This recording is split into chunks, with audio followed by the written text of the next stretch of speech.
अस्सलाम वालेकुम class, welcome to exploring पाना। तो आज का डिस्कशन का टॉपिक है न्यूक्लियोइड। ठीक है, तो न्यूक्लियोइड बेसिकली अगर हम बात करें तो बैक्टीरिया के केस में, ठीक है ना, बैक्टीरिया के केस में क्या होता है कि एक बिल्कुल नुमाया क्रोमोसोम, ठीक है ना, डिस्क्रीट का नाम जिसको आप दे रहे हैं यहाँ पे बुक में, तो वो नुमाया क्रोमोसोम जो होती है, डिस्क्रीट क्रोमोसोम और न्यूक्लियर मेम्ब्रेन एब्सेंट है। ठीक है, ये बैक्टीरियल सेल है, ये इसकी सेल वॉल है। अंदर क्या होगी, सेल वॉल के इनर साइड क्या होता है, सेल मेम्ब्रेन, सेल मेम्ब्रेन। तो अंदर इसके जो होगा वो तो हमारे पास न्यूक्लियर मटेरियल होगा इस तरह, ठीक है ना। तो ये हमारे पास क्या है, न्यूक्लियोइड का नाम हम इसको देते हैं। तो क्या होता है कि वो कहता है कि एक नुमाया जो होती है ना क्रोमोसोम, जिस तरह के हमारे पास ये था केस, तो ये नुमाया क्रोमोसोम्स एब्सेंट होती हैं in case of the bacteria. और क्या होता था कि यूकैरियोट्स की केस में अगर हम देखते थे तो यहाँ पे ना आउटसाइड मेम्ब्रेन होती थी, जिसको हम न्यूक्लियर मेम्ब्रेन कहते थे, ठीक है ना। तो ये बैक्टीरिया के केस में ये मेम्ब्रेन भी एब्सेंट होती है। दैट्स वाई वी कॉल कि बैक्टीरिया के अंदर मेम्ब्रेन बाउंडेड न्यूक्लियस एब्सेंट होती है, बिकॉज इनके अंदर न्यूक्लियर की मेम्ब्रेन ही नहीं है, ठीक है। तो वो कहता है कि बैक्टीरियल सेल के अंदर एक प्रोमिनेंट क्रोमोसोम भी नहीं होते हैं और न्यूक्लियर मेम्ब्रेन भी दोनों ही एब्सेंट होते हैं, ठीक है। और उसके अलावा न्यूक्लियर मटेरियल सेंटर में पाया जाता है। यू कैन सी हियर कि सेंटर में होता है न्यूक्लियर, जो सेल के सेंटर में न्यूक्लियर मटेरियल पाया जाता है, ठीक है।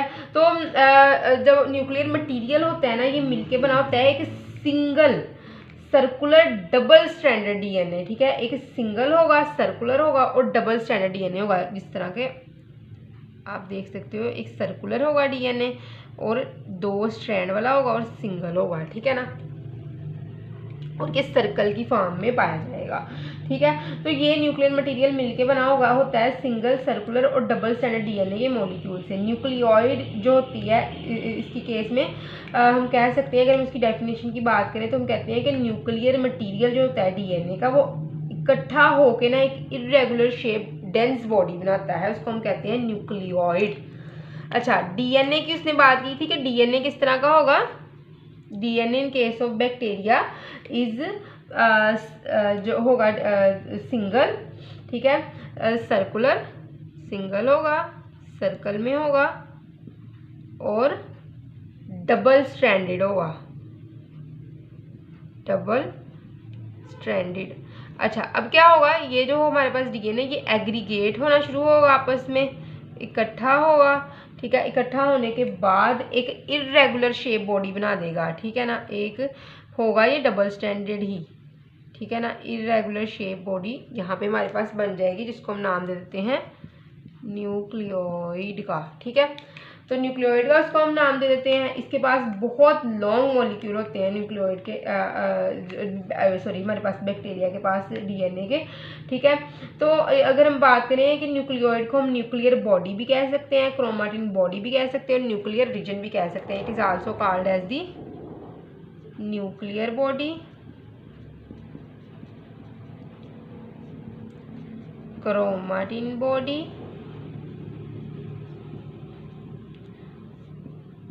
न्यूक्लियर रीजन्स, ठीक है। इसको हम न्यूक्लियर रीजन भी कह सकते हैं।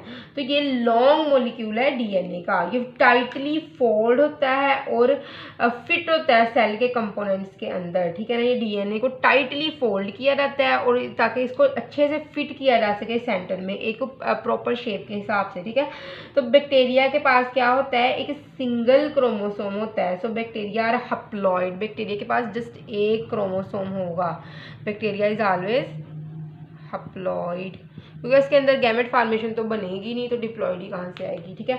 तो एक सिंगल क्रोमोसोम होता है, that's why it is haploid. तो न्यूक्लियोइड जो होता है ना, ये अगर हम इसको विजिबल करना चाहिए, आप इसको देखना चाहो इसको, तो ये लाइट माइक्रोस्कोप में आपको दिखेगा। Nucleoid can be seen in light microscope.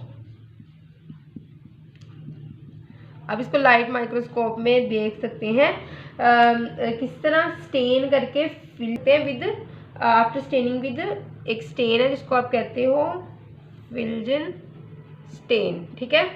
और एस्टेरिशिया कोलाई का जो क्लोज्ड सर्कल क्रोमोसोम है वो अप्रोक्सीमेटली 14,000 माइक्रोमीटर का है। ई कोलाई क्लोज्ड क्रोमोसोम का अगर मेजर किया जाए तो अप्रोक्सीमेटली वो 14,000 माइक्रोमीटर का होगा, ठीक है। तो आई होप सो कि आपको न्यूक्लियोरियन बैक्टीरिया की समझ लगी होगी, लेकिन अगर किसी भी किस्म के कन्फ्यूजन तो कमेंट सेक्शन पूछ सकते हैं। थैंक यू सो मच, अल्लाह हाफिज़।